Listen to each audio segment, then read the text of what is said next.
بسم الله الرحمن الرحيم. اللهم صل وسلم وبارك على سيدنا محمد وعلى آله وأصحابه أجمعين. مساء الخير عليكم أو صباح الخير حسب تشوف الفيديو يا أغلى متابعين.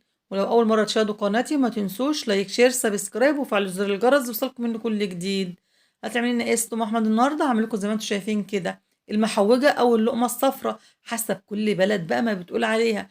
في بلاد بتقول عليها اللقمة الصفراء وفي بلاد تانية بتقول عليها ايه المحوجة. احنا من البلاد اللي بنقول عليها المحوجة. شايفين قد ايه ما شاء الله لونها جميل زي الفل، وحاجة بتقرمش كده وجميلة جدا. قومي كده يا حبيبة قلبي انت وهي، سخني فرنك ودفي شقتك واعملي حاجة حلوة كده لولادك.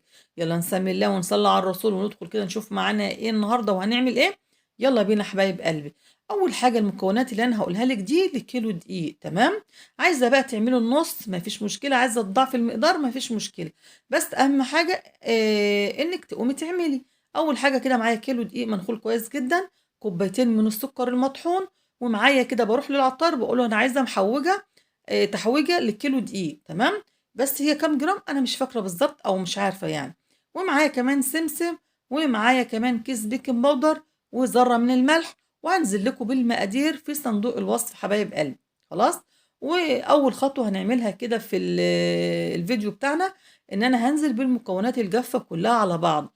يعني هنزل كده بالسكر على الدقيق، والتحويجه اللي انا قلت لك عليها بنجيبها من عند العطار، انت بتروحي تقولي له بس اديني، لو هتعملي نص كيلو تقولي له هات لي تحويجه لنص كيلو دقيق او تحويجه لكيلو من الدقيق، هو بيديكي ويبقى عارف. هنزل بذره الملح والبيكنج باودر. خلاص. المكونات بتاعتنا الجافة كلها، بصوا الموضوع سهل جدا جدا، مفيش فيه أي تعقيدات. والمكونات كمان بسيطة جدا وموجودة في كل بيت. يعني المكونات دي كلها موجودة في كل بيت، مش هياش ما هياش صعبة ولا أي حاجة والله. خلاص كده، المهم إن احنا نعمل حاجة حلوة لأولادنا. مش كفاية بقى اللي احنا فيه، يعني مش عارفين نعمل أي حاجة تانية. فنعمل ايه، نقتصد كده ونعمل أي حاجة حلوة للولاد يفرحوا. خلاص احنا قلبنا كده المكونات الجافة كلها مع بعضها. هجيب كوباية كده وهاخد كوبايتين من الزيت. اهم حاجة الزيت بتاعنا يكون زيت نظيف يا جماعة، يكون زيت عباد الشمس كده او زيت ذرة، اي حاجة يعني. ولو عايزة تعملي برضو بزيت تموين مفيش مشكلة خالص، مش هيضر ومش هيأثر في حاجة معانا. خلاص. المهم ان احنا نعمل حاجة لولادنا ونفرحهم ونبسطهم كده. وخصوصا ان احنا في الشتاء وفي الجو البرد ده عايزين حاجة حلوة. خلاص. هبدأ بقى كده بالاسباتيولا بتاعتي وهقلب المكونات بتاعتنا الدقيق مع الزيت مع كل المكونات اللي احنا حطيناها. وطبعا كالعادة كده هنشيل الاسباتيولا وهنكمل بقى بايدينا. خلاص. هبدأ بقى امسك الدقيق كده وهبس الدقيق بايدي. هنعمل ايه، هنبسه كده زي ما تكون بتعملي كحك بالظبط. وخدي بالك كده حبيبة قلبي ان المحوجة ما بتتعجنش خالص. احنا مجرد بس ان احنا ايه، هنخلط المكونات كلها مع الزيت، يعني خلي الدقيق كله يتشرب بالزيت ويبقى معاكي كده زي الحبيبات الرملية كده. تمام. ولو وصلتي معايا لغايه هنا بقى بالله عليكي ما تنسي تحطي اللايك، انا شايفاك وشايفاك وانتوا عمالين تتفرجوا ومستمتعين قوي وما حطيتوش اللايك ليه؟ طيب ما حطيتوش اللايك. شفتوا قد ايه العجينه ما شاء الله زي الفل. خلاص كده الموضوع كده خلص معانا. خلاص. فيها اي حاجه فيها صعوبه؟ ما فيش اي صعوبه خالص. هنجيب ايه بقى، هنجيب الصواني بتاعتنا. المقدار دوت الكيلو ده ممكن تحطيه في صينيه واحده بس كبيره. ولكن الفرن عندي انا مش هقدر اطلع على السطح في الفرن البلدي فوق، ولكن انا هعمل في فرن بوتاجاز جنبي فالصينيه كبيره، فمش داخله الفرن. فانا جبت صينيتين صغيرين اللي هما الوسط دول، وهقسم العجينه بتاعتي على الصينيتين دول. تمام، هما كده حلوين قوي وعلى قد الفرن بتاعي ما شاء الله بيخشوا الاتنين سوا مع بعض. هجيب بقى نقطه زيت في كل صينيه وادهنها كده بالفرشه. خلاص. وهقسم العجينة برضو على الصينيتين. تمام. هناخد بقى اول صينية كده وهشتغل فيها كده ازاي، ان انا هبدأ ابطط كده في العجينة افردها.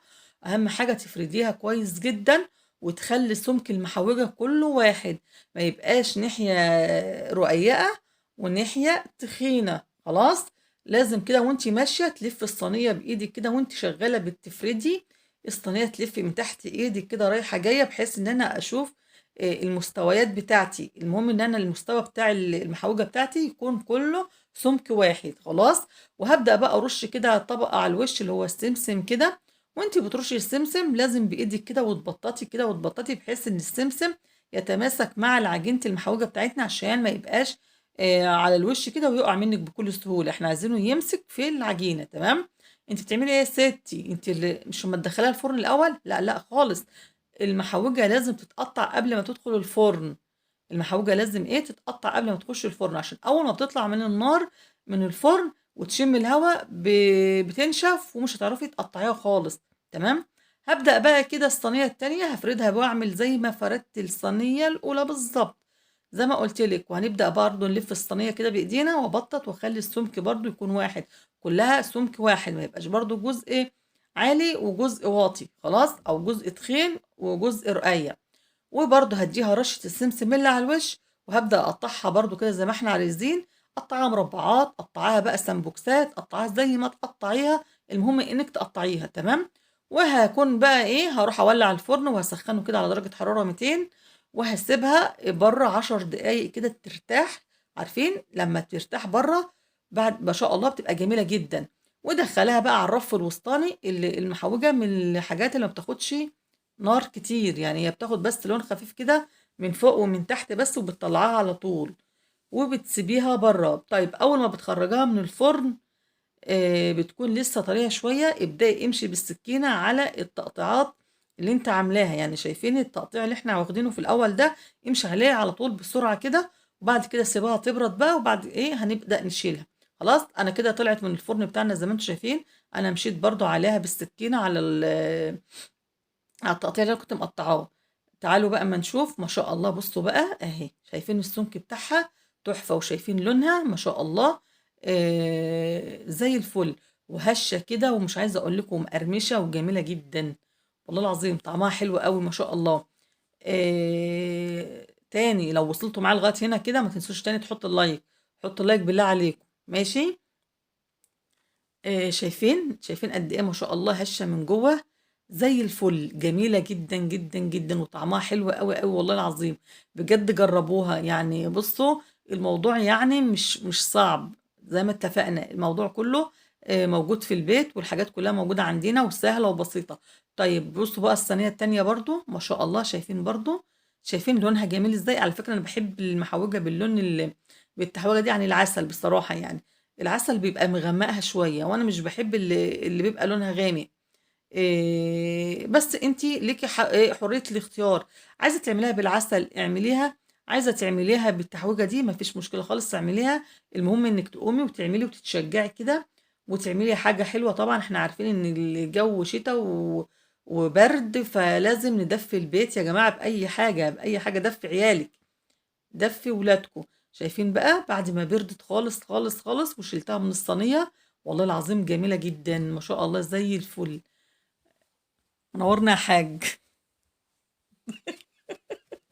دفع عيال. ودفي عيالك. منورنا يا حاج ابو احمد والله. دفع عيال. اه. ما دفتلكش عيالك ولا ايه؟ والله العظيم انا مدفيه لهم البيت كله. المهم شوفوا بقى المحوجه، ايه رايكم بقى في المحوجه؟ ما تركزوش معانا، ما تركزوش معانا. ماشي. تعالوا بس نكسر لكم واحده تانية كده بقى بعد ما نشفت خالص، ده بعد ما بردت خالص خالص خالص. ما شاء الله بصوا برضو بقول لكم شايفين قد ايه اللون جميل جدا جدا، برضو من فوق ومن تحت زي الفل، والله العظيم بجد جربوا الطريقة دي هتعجبكم جدا جدا. على فكرة الطريقة دي على طريقة زاهية داوود، انا شفتها عملت الطريقة دي بجد، قلت لازم اجربها على طول وهشوفها، بجد بجد تسلم ايدك يا مدام زاهية والله العظيم. انا بحبك جدا، انت من الناس المحترمة ما شاء الله، ربنا يسعدك يا رب ويبارك فيكي ويخلي لك ولادك يا رب العالمين. ولو وصلتوا معايا لغايه هنا بقى ما تنسوش تحطوا اللايك بالله عليكم، ودفع عيالكم وبعمل زي ما قال لكم كده. استودعكم الله الذي لا تضيع ودائعه في حفظ الرحمن حبايب قلبي، والسلام عليكم ورحمه الله وبركاته.